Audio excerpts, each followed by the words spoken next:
Let's start off with the morning game that a lot of people saw. That is the 10:30 a.m. game, which is such a weird time to start a game. You start that game at 11, start that game at 10, 10:30. I thought was a very strange start time. I'm assuming they do that every year, and I'm just questioning it for the millionth time. But the Detroit Lions beat the Chicago Bears, and let's jump into the Chicago Bears side of things before I jump into the Detroit Lions, which I have a lot to say about the Lions. What was really good about today's games is I wasn't really doing anything else. I was able to really get my thoughts together, watch this game, watched it with my wife too. For some reason, she was into the game today, which was fun. Let's talk about the Chicago Bears.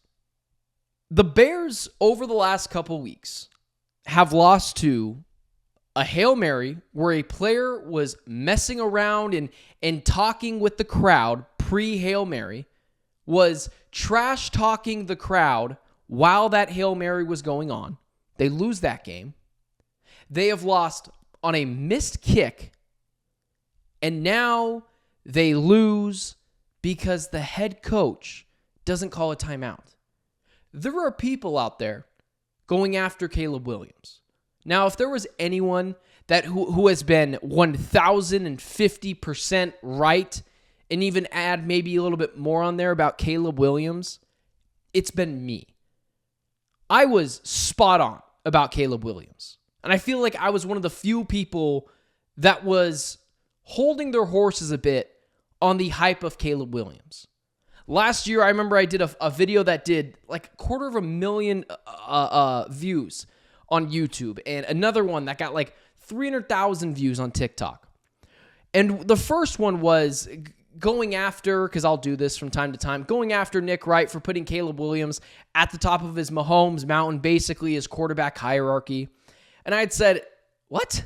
We're putting a player who hasn't played a snap in the NFL, hasn't won a meaningful bowl game, ahead of Mahomes and Burrow and Allen and Jackson and CJ Stroud. We're putting him in the category of the tier 1 elite quarterbacks already, coming out of college, and he hasn't won a singular elite level bowl game. I don't even know if he won a single bowl game.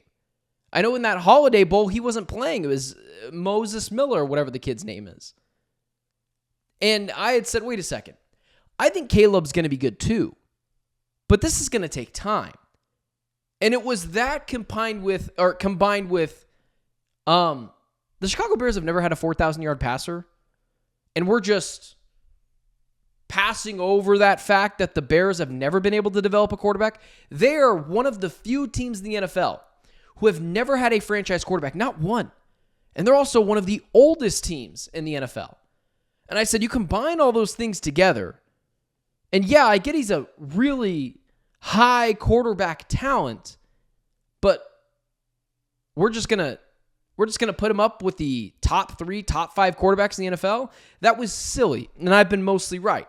Caleb has shown some flashes, but has largely been held back because of the coaching and because of the organization that is the Chicago Bears. And what you saw today was full display.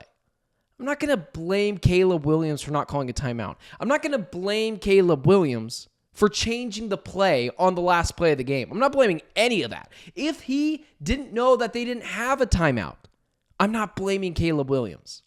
Rookies make those mistakes. I expect rookies to be learning on the job. I don't expect employees who just started at an organization or at a firm or whatever it is to know everything right away. He's been on the job for like 6 months of being the face of a franchise. Hey, he screws up sometimes. In year 3, year 4, maybe even year 2, I'm not going to be as forgiving. That's what the head coach is for. And through the last few weeks, we've seen them lose on a Hail Mary where one of his cornerbacks was messing around with the crowd and trash-talking the crowd while the Hail Mary is going on. We've seen them lose on a missed kick. And we saw them lose today because no one called a timeout, where my wife, who doesn't watch football as much as me, is saying, what are they doing? That is how egregious it was. And that should be the final straw for Matt Eberflus. Come Monday morning, come Sunday afternoon, he should be fired. And this isn't something that is a hot take. But I said something that recently came back up in my YouTube feed from the archives or whatever. But last season, Matt Eberflus should have been fired last year. But Chicago Bears fans were telling me, no, he's a good head coach. Look at the second half of the season. He had a really good defense. Awesome. Those were the same Bears fans that were telling me Justin Fields was the answer to their problems. And he can't beat out Russell Wilson in Pittsburgh. But this Matt Eberflus team, this Chicago Bears team that still employs Matt Eberflus, the time to let him go was last year. Now you're 6 months, 8 months too late. You had coaching candidates out the wazoo. Ben Johnson at the time was still a candidate. Mike Vrabel was a candidate. Bill Belichick was a candidate. Dave Canales was a candidate. The Titans head coach, whose name I think it's Brian Callahan, was a candidate. There were guys everywhere. There was a surplus of good head coaches.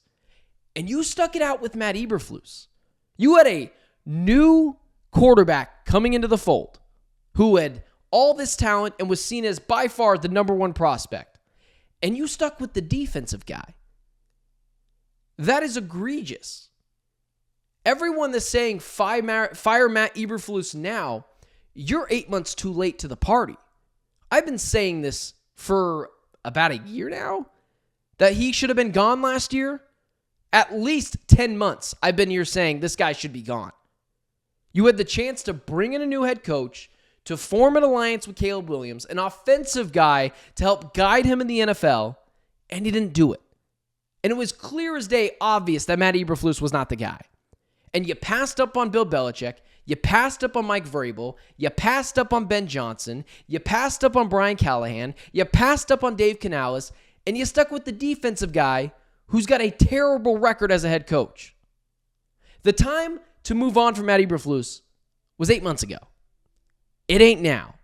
And now you have to do it mid-season because he's been that bad, and pray some head coaching candidate that isn't scared away from the so-so season of Caleb Williams to come save your organization.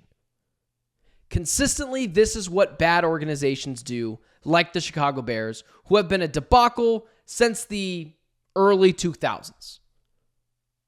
This is just rinse and repeat. Hopefully, this time, they'll get it right.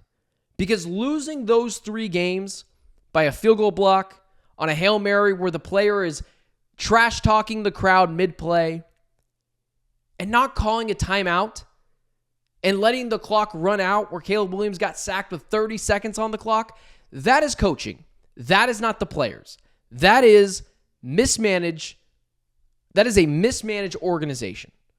Fire Matt Eberflus, move on, and pray a good candidate will take that job. Now, moving on really quickly to the Lions side of things, because I do want to mention them. The Lions remind me of the San Francisco 49ers of a couple of years ago. They've got guys everywhere. And an offensive head coach an offensive coordinator who is going to be the next Kyle Shanahan, Mike McDaniel, Sean McVay. This is the time to strike. If you are going to win, and there's another team as well that reminds me of the 49ers, even more so, that I'll talk about later in the show. But time is ticking on the Detroit Lions. I'll be honest with you. I picked them to go to the Super Bowl last year, and I thought they would pull back this year. Because oftentimes, you look back and think that is when you should have struck oil. And now, and it usually doesn't go to the future, where usually the best is behind you. Now with the Detroit Lions, I am totally back on board. I was never off board, but I just thought another year of film. Are we really sure about Jared Goff? I'm still back on board. And I don't want to change my Super Bowl prediction because that's just not fun. I'll still take the Packers, my preseason prediction. But this Lions team has everything it needs to go to the Super Bowl. They've got not one but 2 good backs. Tim Patrick's a good number 3. Amon-Ra St. Brown is clearly a number one. Sam Laporta, Jamison Williams, and an offensive line that might be the best in the NFL. The defense can be a little so-so at times, but if you make a deep playoff run, Aiden Hutchinson could be back. This is the time to strike. It's not next year. Last year, clearly I was wrong, and potentially this team is maybe going to make a run for a while, but they need to act with some urgency. I love the addition of Zadarius Smith. I love going and getting a guy to replace Aiden Hutchinson, even if it isn't to the level of Aiden Hutchinson, but it's go time. This is the time to win a Super Bowl. And to be honest with you, it might be fun. This Lions team is absolutely fun, and they have the makeup of a team that could win a Super Bowl. They beat up on everyone. And I'm not going to go after them because they played a close home game against the Chicago Bears. Division games are weird. And division games post-Thanksgiving, or in this case on Thanksgiving and later in the season, are just weird. This happens all the time. But overall, this Lions team is fun. They've got an OC that for some reason is just happy in his job and still hasn't taken a head coaching job. They are loaded everywhere offensively. I have some questions defensively, but this is an offensive-driven league. Defense no longer wins championships. But the Lions got to act with urgency. This team is really, really good. Looks like if things hold, they'll be the 1 seed in the playoffs.